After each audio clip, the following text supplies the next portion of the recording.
بسم الله والصلاة والسلام على رسول الله. ازيكم يا حبايب قلبي؟ عاملين ايه؟ يا رب تكونوا بخير وفي احسن صحة وفي احسن حال. كل سنة وحضراتكم طيبين. صباح الفل، صباح التفاؤل، صباح الورد البلدي الجميل على عيونكم يا رب، اللهم امين.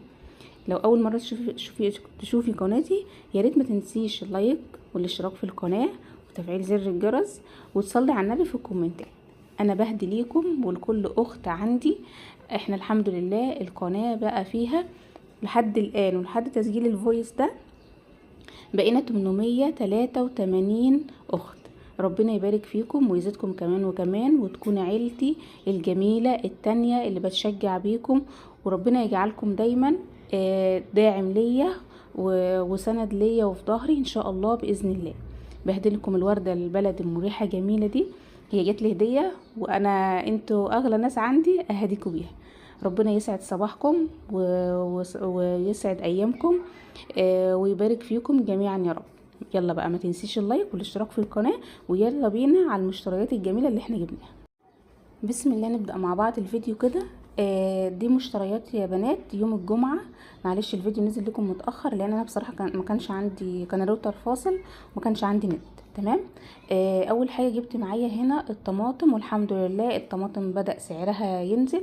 انا كنت جايبة الطماطم دي الكيلو ب10 جنيه. والله يا بنات الحمد لله. هي حمرة وما فيهاش مية كتير، يعني ملحمة وكده. بس يعني ايه طريقة سنة، فانا جايباها اصلا عشان خاطر ان انا اسبكها. جبت حوالي دول كانوا 3-4 كيلو تقريبا. الطماطم دي بقى اللي انا بشاور عليها. الكيلو فيها بصراحة كان عامل الاتنين ب25، بس جامدة وحمرة برضو. كان في الاول بيقول ب15، على ما لفت لفة في السوق وكده وانا راجعة بقى خلاص طالعة من السوق لقيته بينده الاتنين ب25، رحت جايبة منه برضو. نفعوني، جبت 2 كيلو ب25. عندي برضو الكوسة الجميلة الصغنطوطة دي، بصراحة طلع طعمها سكر. كان الكيلو ب15 جنيه. الخيار برضو هو كان كبير شوية بس انا بصراحة ما لقيتش غيره، كان عامل 10 جنيه. برضو جبت منه كيلو، يعني كيلو خيار وكيلو قتة. هنا برضو البامية بصراحة انا كنت مستنياها تطلع، لان السنة اللي فاتت برضو ما كلتهاش غير مرة واحدة وما لحقتش اخزنها. لقيتها ب50 جنيه. هي يعني غالية شوية، بس يعتبر سعرها حلو. هي اول ما نزلت كانت اغلى من كده طبعا. جبت نص كيلو بس، احنا على عدد اسرتنا النص كيلو بيكفي والله العظيم، واكلناها على يومين. جبتها الكيلو ب50، جبت نص كيلو ب25. هنا معايا بقى الفلفل على شطة. وكان برضو في البتنجان الرفيع ده انا بقطع القمع بتاعها وبشقه كده وبقليه في الزيت، وبعد كده بحشيه دقه بيبقى جميل قوي. كان بينده الكيلو ب10. جبت بقى يعني تشكيله شويه بتنجان على شطه على فلفل. المهم ايه وزنتهم كلهم طلعوا كيلو. قلت اجيب تشكيله لان ما كانش فيه فلفل كتير، وانا بحب الفلفل اكتر، الفلفل اللي هو الاخضر.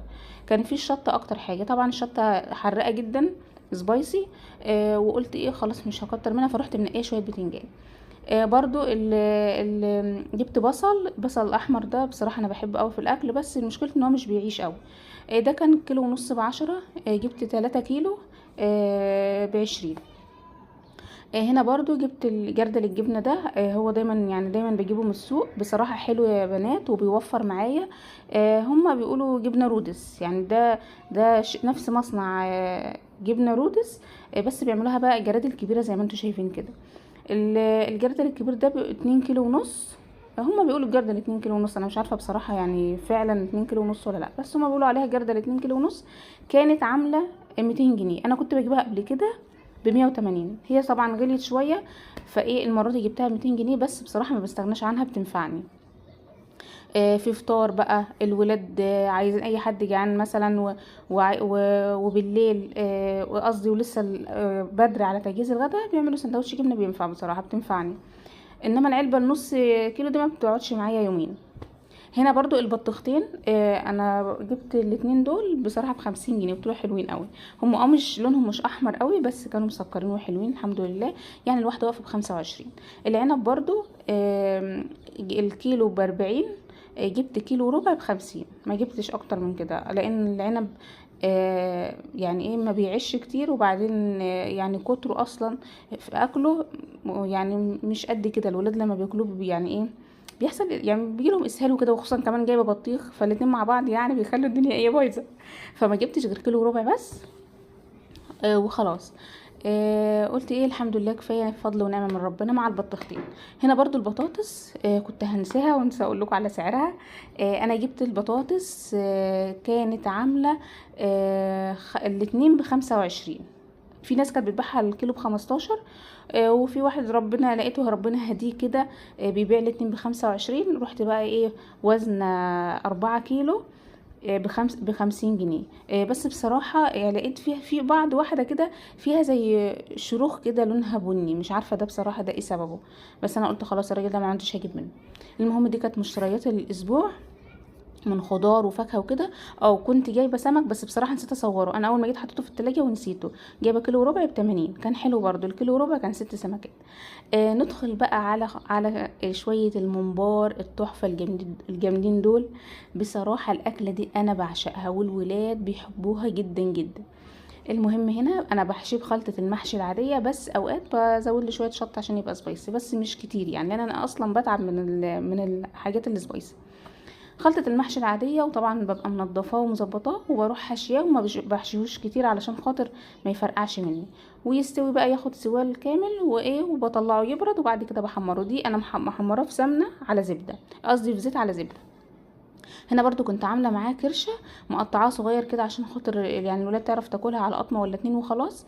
وبنضفها كويس وبنقعها في محلول الدقيق والملح والليمون والسكر والكلام ده، واعيد عليها كذا مره. وبعدين بقى بحط ميه تغلي واحط لها بصل والتوابل كلها، واسيبها تستوي خالص براحتها. يعني ممكن اسيبها ساعتين ساعتين ونص تستوي خالص عشان ما تبقاش بتشد قصدي، وتبقى ناشفه في الاكل.